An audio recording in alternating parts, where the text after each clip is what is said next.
عزیزای خدا مادر حکایت میکنن، مادر میگه خیلی مادر زیبا بود، مادری جوانی بود، در سین جوانی شوهرش وفات کرد. در حیاتش یگانه یک پسر داشت. پسرش چقدر دوست می داشت. بارها میگه به سوی این مادر خواستگارهای زیاد آمدن که جوان هستی، نمیشه حیات به شوهر گذرانی، بیا شوهر کن. این مادر میگه به خاطر فرزندش، به خاطر که من شوهر کنم این فرزندم احساس بیگانگی میکنه، احساس یتیمی میکنه، مبادا یعنی شوهر دویوم بسوش یگان سخنی قبیح و بد نگه که دل من ناراحت شوه. این زن میگه دیگر شوهر کردن انتخاب نکرد، قبول نکرد. فرزند رفته کلاه شد. وقتی که به خود آمد این فرزند، میگه این مادر یک چشمش عاجز بود، یک چشم یعنی کور بود، نمیدید. به حد رسید که این فرزند وقتی در قد کوچه همراهی جوانها بازی میکرد، اون جوانها میگه به نام مادرش این شخصیت لقب موندن، گفتن فرزندی کور، فرزندی همون زنی کور، یعنی مادرت عاجز است، نابینا هست. از بس که جوان بود، بی سواد بود، این جوان رفته میگه در دلش یک نفرت و یک بدبینی نسبت به مادرش پیدا شد. یعنی که مادرش بد دید که از روی مادر شده مردم منو چی میگن؟ میگن فرزندی کور، پسری فلان، مادری کور، نابینا. جوان میگه وقتی که به سین 18-20 سالگی رسید، از این طعنه و یعنی سخنی مردم به خلاصه آمد که روز نزد مادر آمد، گفت مادر من از تو بیزار شدم، تو در من دیگر درکار نه، من از این خانه و از این شهر میبرم میرم. گفت هر روز از روی تو من طعنه میشنم، مردم من لقبی پسر کور گفته لقب ماندن، من نمیخواهم همراه تو دیگر زندگی کنم. این شخصیت میگه از شهر برآمده رفت. چند مدتی وقتی برآمده رفت، از بین 6 سال یا 7 سال چند سال گذشت، میگه مادر دل آرام نگیرید، بوی فرزند، مهری فرزند نمیرسه. دست سراغ و جستجوی فرزند شد، یعنی سراغه گیری. گفتم چند دیه پس فرزند اونجا سکونه داره. رفت میگه یعنی خانه فرزندش پیدا کرد. وقتی در دروازه فرزندش داخل شد، دید یک جوان، یک پسر بچه بازی میکنه در حولی، سر و صورت یک پسر خودش هست، یعنی نبیرش بود. بعد از اون میگه عنیق کرد که این نبیرم است، این فرزند از این پسرم است. در آغوش گیری میگه سر و بدنش بوسه میکرد. این لحظه میگه این جوان پسر این زن صدایی یعنی نامحرم یک صدای در گوش رسید که همراهی فرزندش در بیرون کسی صحبت داره. از در بیرون شد، دید که مادرش است. دوباره میگه از غرور جهالت بیخود شد، به سوی مادر فریاد کرد، گو میمانی به حال خودم باشم، نه از تو آسوده و خلاص شدم مثل این جوانی ناجوان مرد. ای مادر، گفت میمانی به حال خودم باشه. قصه کوتاه مادر از در بیرون کرد، گفت رو من از تو بیزار هستم، مادری تو برای من لازم نیست، در کار نیست. از در بیرون کرد. مادر میگه هرچند زاره کرد، گفت فرزندم اجازت بده یک بار من تر در آغوشم بگیرم، اجازت بده در یک بار من تر از پیشانیت یک بوسه کنم. میگه ای فرزند اجازت نداد. مادر گریان گشت به سوی شهر آمد، به سوی خانش آمد. این مادر رفته میگه بیمار شد. از غم و سوزش و داغ فرزند به جاگه بیماری افتاد. بارها شخصیت های را از اون نزدیکا خواهش میکرد، میگو فرزندی منه، میگه بار بیای آخرین لحظه هم هست، یک بار دیگر ببینم. میگه این فرزند یعنی دعوت مادر را قبول نمیکرد، نمی آمد. قصه کوتاه مادر وفات کرد، مادر بندگی کرد. پیش از وفاتش یک نامه نوشت، یک نزدیکش فریاد کرد، این نامه منه، وقتی که منه در خاک سپاریده فرزند ما دعوت کنه، بگه بیا که این ملک و زمین خانهش صاحبی کنه. از من بیزار بود، وای دنیا طلب است، دنیا پرست است، در اون خانه و در لازم است بیاید. وقتی مادر وفات کرد، بعد از آن این نامه را شخصیت گرفت، میگه به سوی فرزندش رفتن، گفتن ای فرزند مادرت از دنیا گذشت، بیا برای که ملک خانه و در مادرت صاحبی کن. این شخصیت میگه با خاطر دنیا و با خاطر خانه شده گشت آمد. وقتی در حولین داخل شد، این شخصیتی که نامه را از مادر گرفت، نامه را به نزد آورد، گفت این مادرت در آخرین لحظه هاش چیزی برای شما پیغام نوشته است. بعد از اون میگه نامه را گرفت و کشاد. این مادر نوشته بود که ای فرزندم، ای جگربندم، ای نور چشمم، من بصیری تو را ندیدم، من از تو بصیری یعنی نبویدم، اما یک چیز من برای تو بگم که ای فرزندم، در وقتش من جوان بودم، زیبا بودم، من در وقتش عاجز نبودم، چشمای من بینا بودن. به خاطر تو برای تو فرزند که تو یتیم هستی، مردم تو را یعنی سخنی بد نگویند، من شوهر نکردم تا اینکه همراهی تو زندگی کنم، اما تو را انیق بودم. وقتی کودک بودی در بغلی من بازی میکردی، در دست یک چوب میده بود، با اون چوب زدی چشم من کور گرداندی. این چشم من تو کور کردگی هستی ای فرزندم.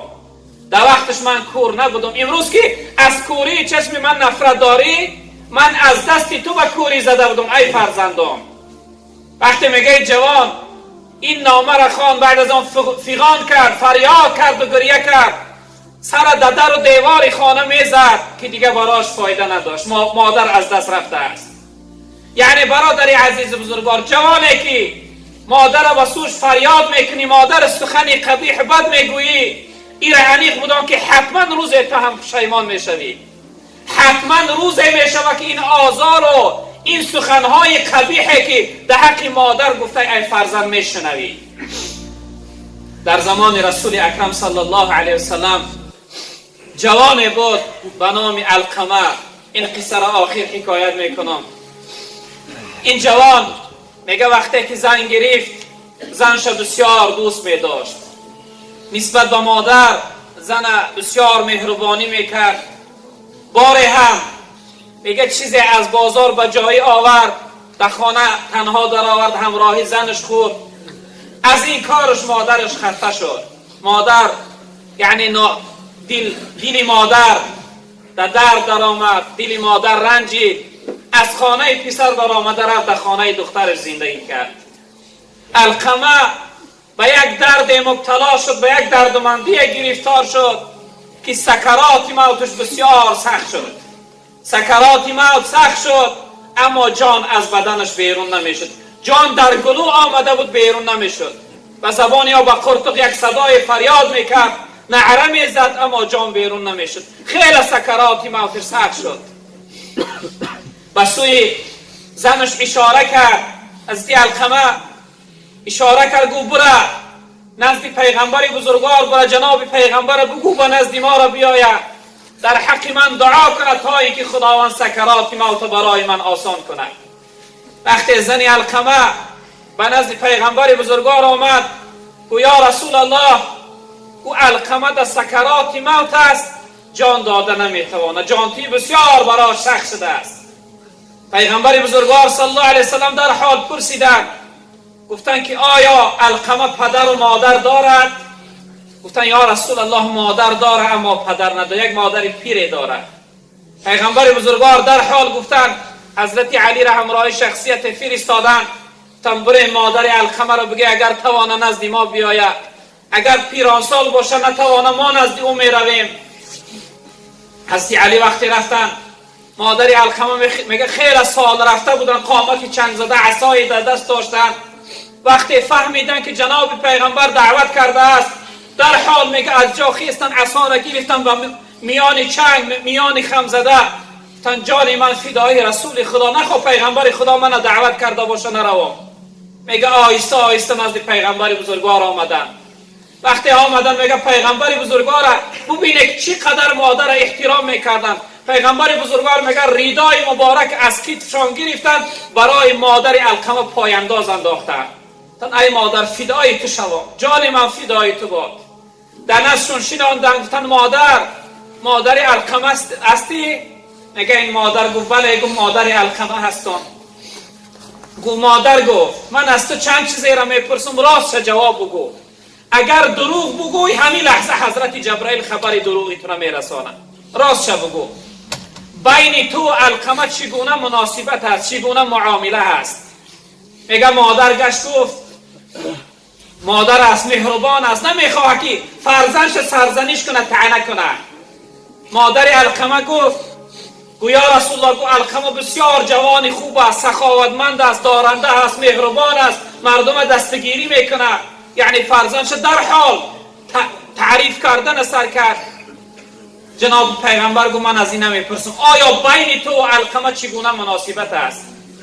بعد مادر گفت یا رسول الله، گفت علقمه گفت روز چیز آور، گفت همراهی زنش در آمد در خانه تنها خورد، دلی من خفه شد، از علقمه خفه هستم. گفت یا رسول الله.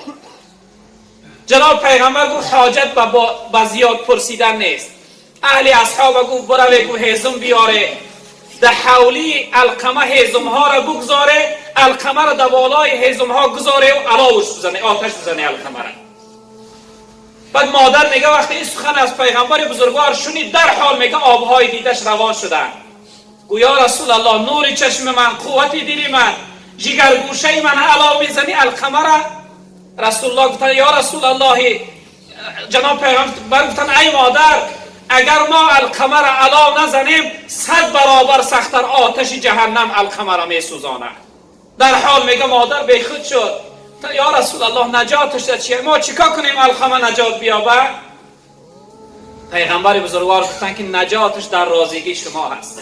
شما راضی میشوی علقمه از آتش ما و از آتش آخرت نجات میابه. مادر گفتن که یا رسول الله با شاهدی شما و با شاهدی اصحاب شما من از گناه علقمه گذشتم. وقتی سخن گفتن جناب پیغمبر میگه به سوی حضرت علی اشاره کردن، تن بروی ببین حال علقمه چگونه هست. وقتی حضرت علی میگه رفتن در کشادن، در خانه علقمه داخل شدن و سببی که حضرت علقمه دیدن که حضرت علی در آمده است، در حال میگه در زبانشو کلمه آمد، گفتن اشهد ان لا اله الا الله و اشهد ان محمد رسول الله. کلمه شهادت گفتن، میگه جانش از بدنش بیرون شد. حضرت علی گشتن آمدن، یا رسول الله علقمه کلمه گفتن و وفات کردن، جان و جانان سپاریدن. جناب پیغمبر گفتن آزار مادر سبب شد که علقمه جان داده نتوانست. آزار مادر سبب شد که علقمه کلمه را در زبان آورده نتوانست. و وقتی که پیغمبر بزرگوار علقمه را جنازه کردن، در خاک سپاریدن، حضرت یک جمله های گفتن من فضل زوجته علی امه فعليه لعنت الله والملائکه والناس اجمعین. هر شخصیتی که زنش از مادرش بالاتر میدانه، برای او لعنت خدا، لعنت ملائکه و لعنت تمام مردم باد. هر شخصیتی که یعنی که زنش نسبت به مادرش بهتر بالاتر میدانه. چند وقت پیش یک انسانی محترم دما مهمان شد، سالهای پیش در این شهر ما بود. گو حضرت هر باری که من از روسیه می رفتم، مادر افتان و خیزان پیشواز من می برآمد، من پیشواز می گرفت، اما مادر از دنیا گذشت. این دهگو وقت خانه رفتم، احساس کردم که همه در دیوار خالی هست، چیزی گم شده است، زینت و زیبایی خانه نمی رسد، نور خانه تاریک شده است. احساس کردم که در خانه چیزی باقی نمانده است. در اصل چنین است برادران عزیز و بزرگوار. مادر شخصیتی هست که پیغمبر بزرگوار گفتن الجنت تحت اقدام امهاتکم. تن جنت شما در زیر قدم های مادرهای شما هست. برادر عزیز و بزرگوار، جنت اگر بخواهی که جنتی باشی، خاک کف پای مادر شد، خاک کف پای پدر شد. عزیزای خدا می فرمایند جنت که رضای مادران است، در زیر قدوم مادران است. خواهی که رضای ما بیابی، آن کن که رضای مادران است. حضرت می فرماید جنت که رضای خدا میخواهد که من و شما جنتی باشیم، جنت برویم. جنت که رضای خدا در جنت رفتن است. حضرت میگه در کجا هست جنت؟ تو ای جوان جنت میخواهی؟ جنت جستجو داری؟ در زیر قدم مادرت هست. خواهی که رضای خدا را بیابی، آن کاری را که رضای مادر است برادر عزیز. رضا الله فی رضا الوالدین و سخط الله فی سخطهما. رضاگی الله در راضیگی پدر و مادر است و قهر و غضب الله هم در قهر و غضب و ناراضگی پدر و مادر است. و همین خاطر جوانهای محترم، ما و شما به قدر پدر و مادر برسیم. پدر و مادر خیلی بزرگ هستند، خیلی حقدار. خداوند در 4 جای قرآن بعد از عبادت و بندگی خودش امر برای احترام پدر و مادر کرده است. و عبد الله ولا تشركوا به شیئا و بالوالدین احسانا. فقط و فقط عبادت و بندگی خدا کن، در برابر عبادت و بندگی خدا یگان چیزی را شریک نیار. بعد از عبادت و بندگی پروردگار پدر و مادر تا احترام، پدر و مادر حرمت، پدر و مادر قدردانی کن. احترام پدر و مادر، حقوق پدر و مادر برای فرزند فرض عین است. این حتمی هست، ضروری است برادران عزیز و بزرگان. از هر فرزندی که پدر و مادر ناراضی باشند، از هر فرزندی که وی عاق باشند، خداوند برای او فرزند جنت حرام گردانده است. پیغمبر بزرگوار در روایت گفتند که وقتی خداوند جنت خلق کرد، تمام زینت و لذتهاش آماده کرد، مهیا کرد، رب العالمین گفت و بعزتی و جلالی، قسم به عزت و جلالم ای جنت، برای داخل شدن تو من عاق پدر و مادر حرام گرداندم. عاق پدر و مادر روی جنت نمی بینند و بوی جنت در دماغشون